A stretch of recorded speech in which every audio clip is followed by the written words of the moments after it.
langsung.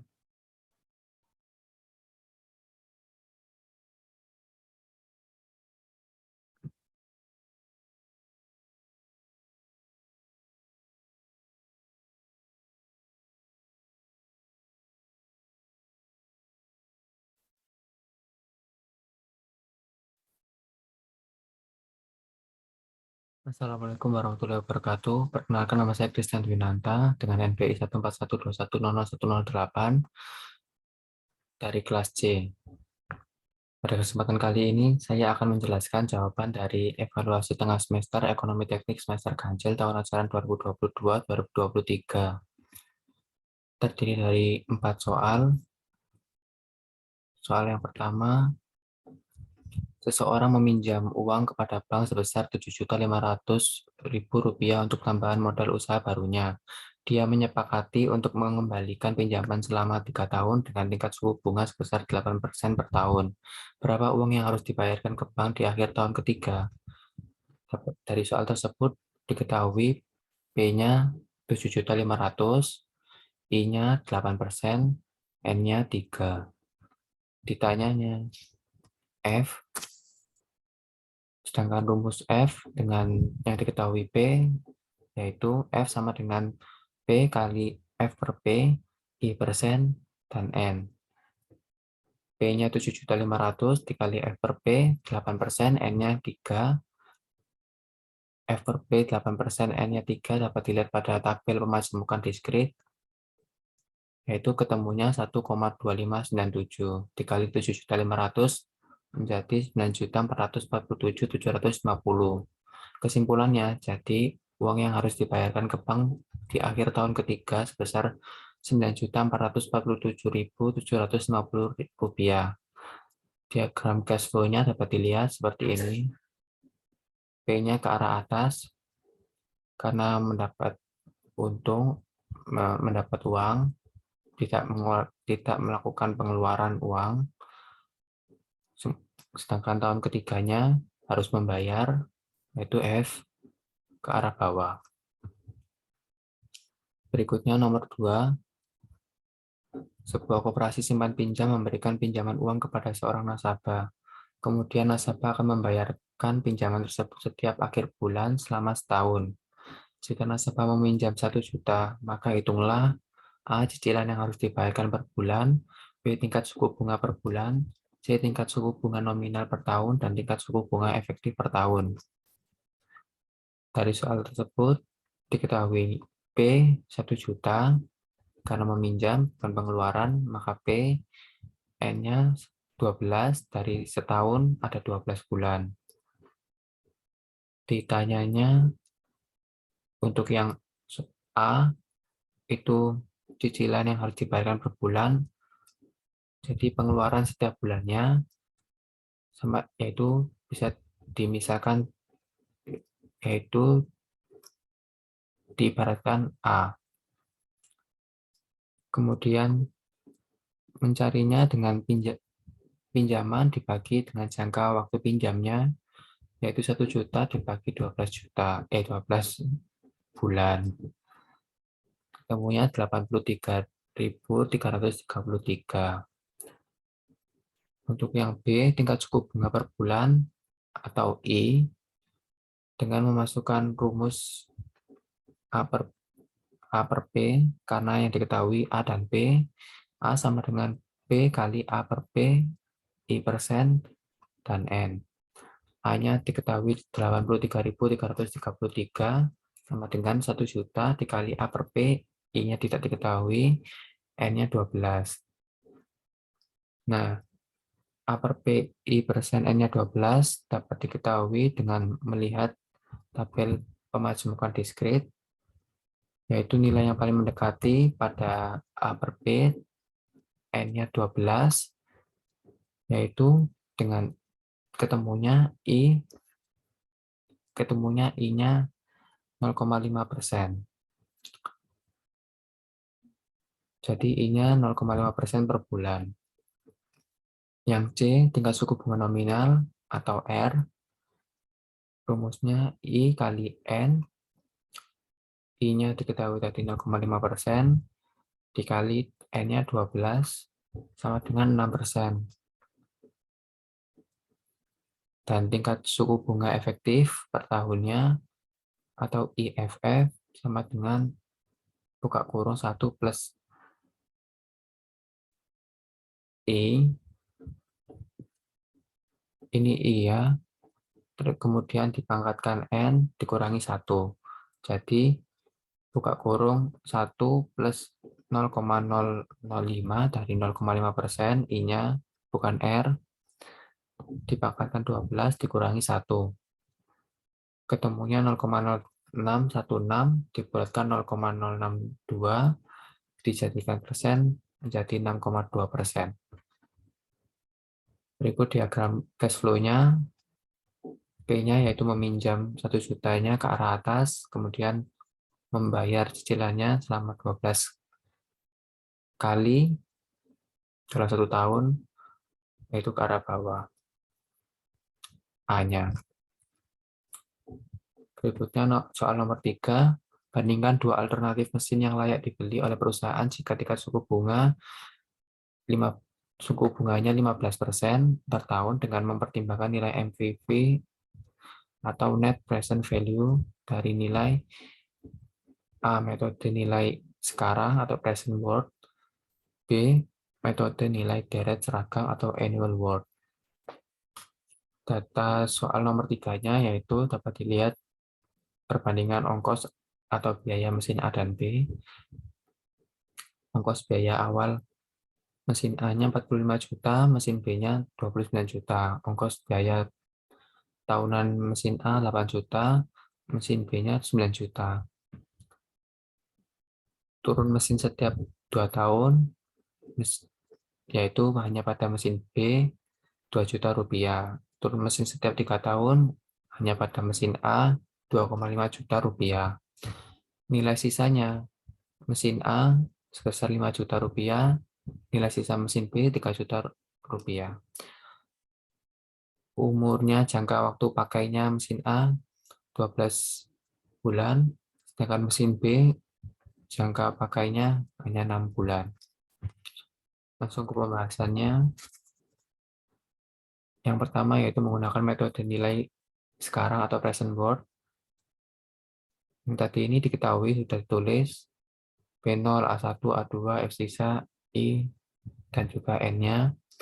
Ditanyanya present worth analisis mesin A, P0-nya sebesar 45 juta rupiah, negatif karena pengeluaran. P1-nya negatif 8 juta dikali P per A 15%, N-nya 12, hasilnya negatif 41.924.800 rupiah. P3-nya sama dengan negatif 2.500.000 rupiah dikali P per F 15%, N-nya 3, karena P3 yaitu N-nya juga 3. Hasilnya negatif 1.643.790 rupiah. P6, N-nya juga 6, dikali A2 ini negatif 2.500, hasilnya negatif 1.080.820 rupiah. P9-nya yaitu diganti N-nya 9. Nah, ini P per A 15% dengan N yang berbagai macam ini dapat dilihat nilainya pada tabel pemajemukan diskrit. Kemudian P sisanya 5 juta, tidak negatif karena ini nilai uang terakhirnya ketika mesin turun, yaitu 5 juta dikali P per F 15%, N-nya 20, di mana nilainya itu 0,0611 menjadi dari yang 5 juta tersebut menjadi 305.500 rupiah. Totalnya present worth analysis mesin A sebesar pengeluarannya 90.521.832,5 rupiah. Dapat dilihat juga pada diagram cash flow-nya. B0 yaitu 45 juta, A2-nya ini 2.500.000, A1-nya ada di N ke-6, antara N ke-6 dan N ke-7. Kemudian P sisanya yaitu ini karena pendapatan yaitu ke arah atas, ya dapat dilihat diagramnya. Kemudian mesin B, diketahuinya yang tadi pada tabel data tadi yaitu PO-nya P0-nya 29 juta, A1, A2, F sisanya 3 juta, I-nya 15%. Yang ditanya present mode analisis mesin B,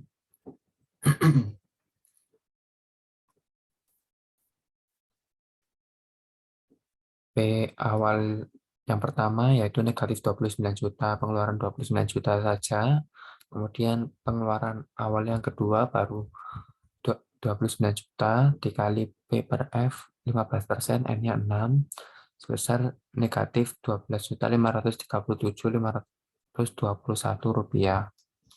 P1, P2, P2, P4, P6, P8, P10, P12 semua dijumlah jadi satu, termasuk P sisa yang pertama dan yang kedua. Ini berada di N ke-6 karena umurnya hanya 6 bulan, kemudian beli lagi 6 bulan agar sebanding dengan mesin A.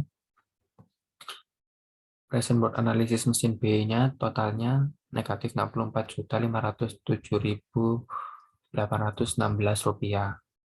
Kesimpulannya, jadi dipilih mesin B dengan present mode analisis yang lebih mendekati angka 0. Berikutnya menggunakan metode nilai darat seragam atau annual worth. Mesin A-nya A0 negatif 45 juta dikali A per P 15%, N-nya 12, hasilnya negatif 8.301.645 rupiah. A1-nya negatif 8 juta saja. Kemudian A3-nya yaitu N pada N ketiga sama dengan negatif 2.500 dikali A per F 15%, N-nya ketiga, hasilnya negatif 719.942,5 rupiah. A sisanya 5 juta dari F sisa tadi, kemudian dikali A per F 15%, N-nya 12, sama dengan 172.405 rupiah. Annual worth mesin A totalnya negatif 16.849.182,5 rupiah. Kemudian mesin B-nya A0-nya negatif 29 juta dikali A per P 15%, N-nya ke-6 karena umur mesin B hanya 6 bulan, yang tadi mesin A yaitu 12 bulan. Yaitu hasilnya negatif 7.662.873 rupiah.